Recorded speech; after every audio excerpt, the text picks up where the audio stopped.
Hey guys, it's Nicole, and today I'm going to do a quick layout share. This is basically just the next set of 5 layouts from the 6x6 sketch bundle from Scrapbook Generation. This is basically the third video that I've done, the third set of 5 sketches, and I'm going to apologize if you guys hear like kids screaming in the background.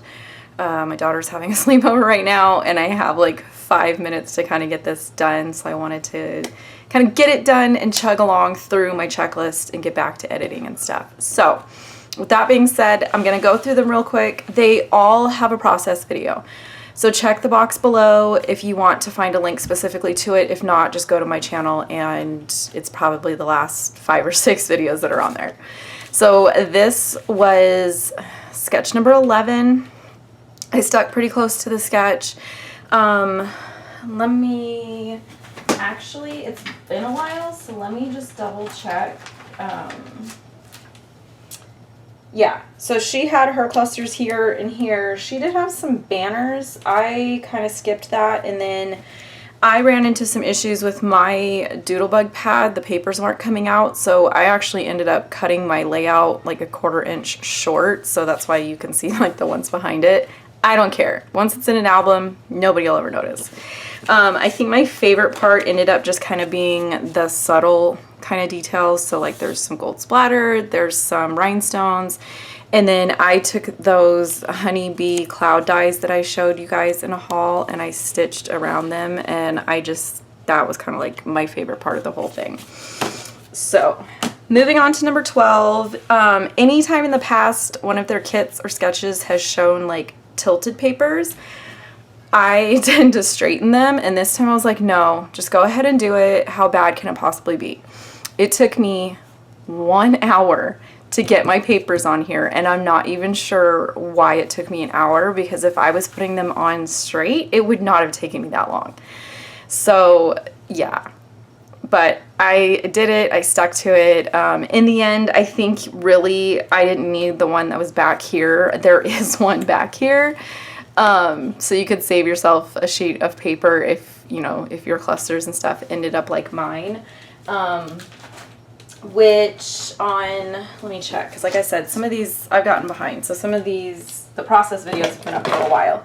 So hers, you know, she had like a smaller journaling thing, 1 2x2 here and 1 2x2 here. I just put all of mine together because I didn't want to break up the story that was kind of being told within these small photos, so I wanted to keep them together, even though there is going to be the, you know, rings for my album and stuff. But other than that, I kept it super simple. By the time I got done with all this, I didn't stitch anything. I went super simple and just used the die cuts that matched the pad, did some computer journaling, punched a border, called it good. So that is number 12. And then 13 was the one that I skipped originally because I really wanted to use an October afternoon 8x8 pad. I still haven't found that thing. That has led to like a whole D-stash project and everything. So I just, while I was digging for the October afternoon 8x8, I came across this 6x8 that I had bought recently. So I went ahead and just kind of switched gears, printed different photos, and went with a completely different layout than what I had intended. But I still wanted something that was 8 inches, and this ended up working out perfectly. I'm not sure if all of the Simple Stories lines are now moving to 6x8 or if just some of them. I kind of haven't been keeping up. But so that was my modification, was to stretch this up. So because I've stretched it and there's another 2 inches, instead of having journaling strips like she shows on the sketch, I included it in like the background design.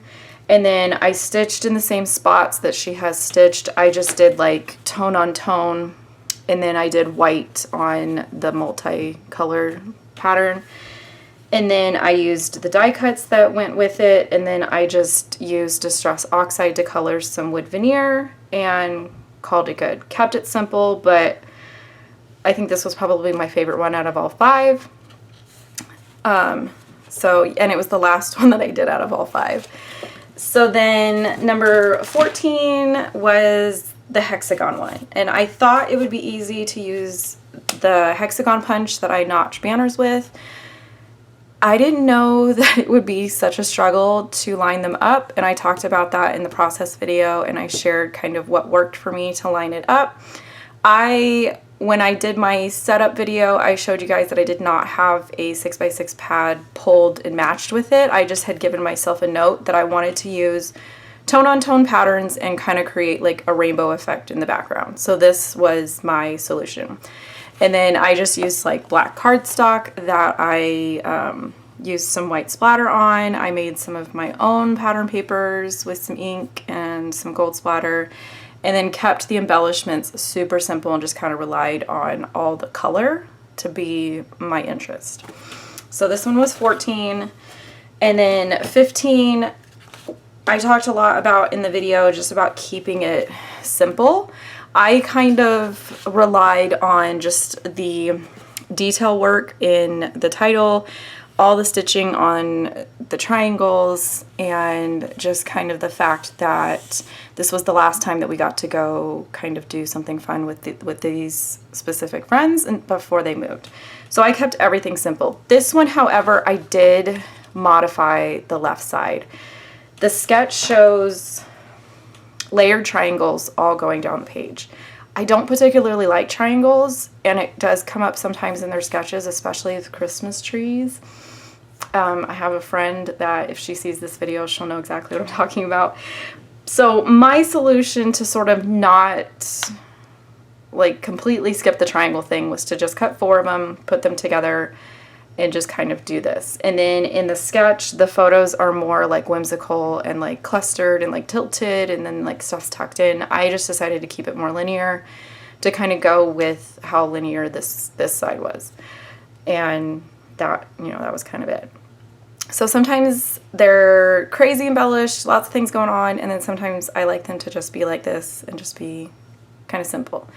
So that was my take on sketches 11 through 15. I'm getting ready to go ahead and start matching up photos to sketches 16 through 20 and find 6x6 pads that I want to use with them, and hopefully, fingers crossed, I make it through all 20 sketches. So if you are playing along with the 6x6 class and you're in the Facebook group and stuff, or if you're not in the Facebook group, leave me a comment below on if you've caught up, if you're behind, have you done all of them up to this point? Like where are you falling in all of this?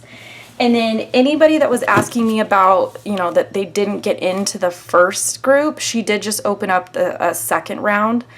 And I'll post a link below where you can find the group 2 Facebook link. You don't need to buy the sketches again. You just give her your original order number, and she can verify on their site that you did buy the sketches, and then she lets you into the group. So with that, I'm going to go ahead and say bye, and I will catch you guys another time.